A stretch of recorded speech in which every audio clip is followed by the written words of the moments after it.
You know how when you're networking and you have to give a self-introduction for 30 seconds and you end up just saying your name and where you work and it's rather dull and it blends into the background?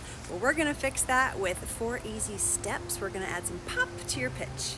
Hey there, I'm Kiri with Uplevel Consulting, and I'm passionate about storytelling, specifically using story in business. So, if you're building a business and you want to learn how to use storytelling to your utmost advantage to make you more influential, more unforgettable, then tune in because that's what I plan to talk about on this channel. It's the power of storytelling within business. Also, to share some of my client videos I create, which are animated story videos using the power of narrative and animation to get your point across with storytelling, and then have some fun along the way. So hopefully that's part of the package too. So today, as you may know, I want to talk to you about how to really master that 30-second elevator pitch, because I don't know about you, but I do a lot of networking. And after a while, things start to sound the same. Everybody says their name, their business, and what they do. And then, you really still have more time. You have a whole 30-second window and you can say a lot in 30 seconds if you plan accordingly and you infuse story into your 30-second elevator pitch. So we're really going to make it pop by using this formula from Pip decks. So I'm using Storyteller Tactics card deck, which I'm going to show you in a few minutes in some slides.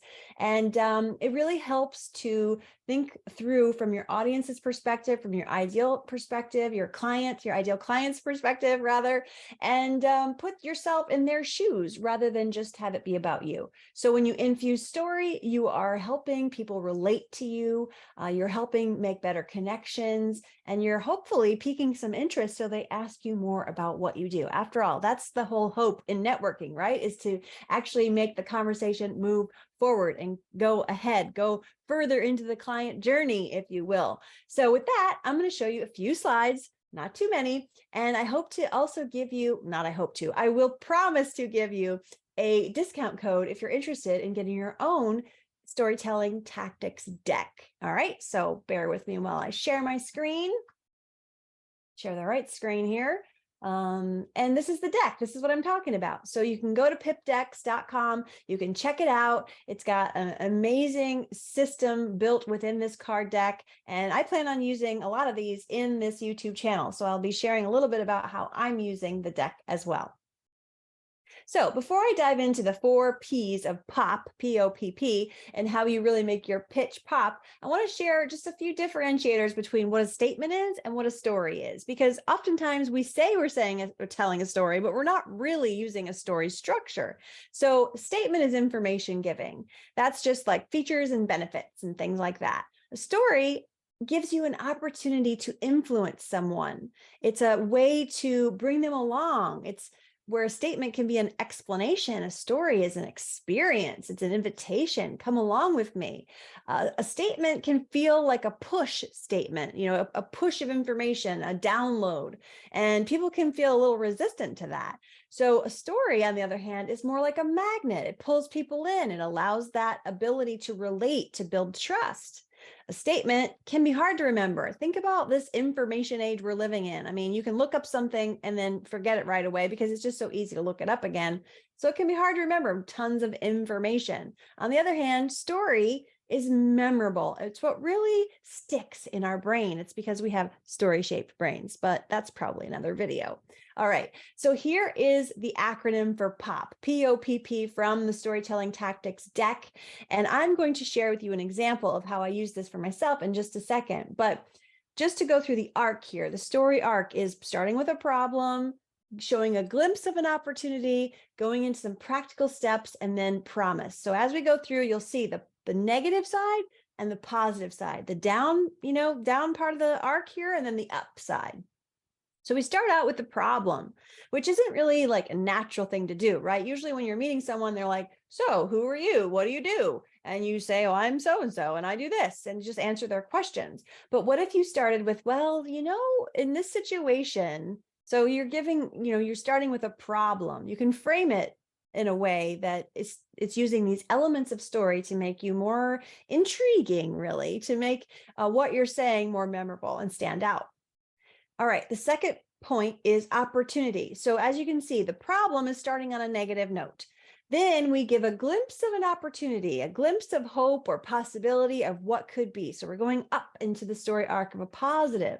Then, well, before I tell you the next part, number 3 and 4, let me just say that if this video is what you were looking for, if you were definitely looking to improve your pitch, your 30-second pitch, and you're using it for networking, let me know in the comments.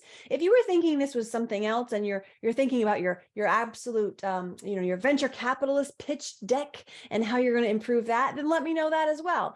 I would love to hear from you in the comments as far as what you plan on using this for or what you're looking for. So let me know. All right, the third point here that we want to touch on in our 30-second pitch is a practical step. So again, we're going down into the negatives. This is where I think of as like raising the stakes, or we're showing that the stakes are high, the lost opportunity, the cost maybe. And then finally, the last part is the promise. The promise is back into the positive, but if we get it right, it's gonna be great. So all this said, it doesn't really click until you see an example, right? So let me give you an example using mine. And yes, I've done this typical intro many, many times.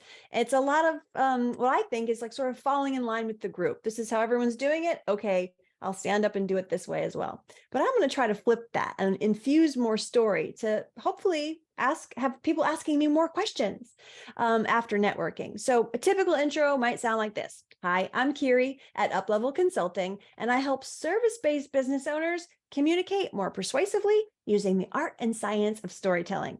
And yes, I provide public speaking coaching and animated story videos. So yes, I've add that in there because I typically would say that or probably be asked, if I didn't say it. So adding some pop now using this formula that we just took from the storytelling tactics deck. That's kind of a mouthful. Here we go. And believe it or not, this is the full 30 seconds. I have timed it. So look at all the stuff we're leaving out, the opportunity we're missing by not using the full 30 seconds that we're given. So it would sound more like this. Hey, whether you're hiring, onboarding, training, or marketing, sending the right message concisely can be challenging. If people don't understand you, that could mean lost opportunity and even revenue. That's why I help service-based business owners create compelling verbal and video messages using the art and science of storytelling. It's not always easy to identify the right story for the right situation. So we help clients develop a story bank and then identify opportunities to use animated story video to persuade and engage based on your goals. This way, when you have the opportunity to influence, you can be unforgettable. So there's so much more that I was able to say. I was able to touch on hiring, which I often hear business owners complain about these days. I was able to touch on training, which many people are going through with training with their staff and their teams in one area or another. And of course, when I say video, most people think of marketing. So I'm including that as well, because yes, sure, you can use these videos for marketing. I would say education marketing is a good way of putting it. All right, so there's a real world example. What does yours look like? I would love to hear it, especially if you record it in a video. Tag me in that. I would love to see it. All right, so here's the code that I promised you. If you already know that you want a storyteller tactics deck, that you see the value in it, that you can use it, or maybe you went to the website already and you checked it out, here's the code that's going to save you 15%. It's a referral code. Fully transparent here. So yes, I would get a little something on the back end, but really I'm sharing it because I love to share things that are around storytelling, something that's aligned with my brand and what I'm doing and can help you as well. So pipdex.com, check it out if you're interested. There's the code. And finally, one last thing I want to tell you about is the free storytelling guide to help you get started using stories, to help find stories that you already have within you, but try to help identify why you want to tell the story you want to tell for your business right now. So you can go to my website, uplevelc.com, and download the free guide. It will get you started with some really great prompts and a formula for creating videos using story. So this is the point of the video where I ask you to please like, subscribe, comment. I would love to hear from you. Until next time, happy storytelling.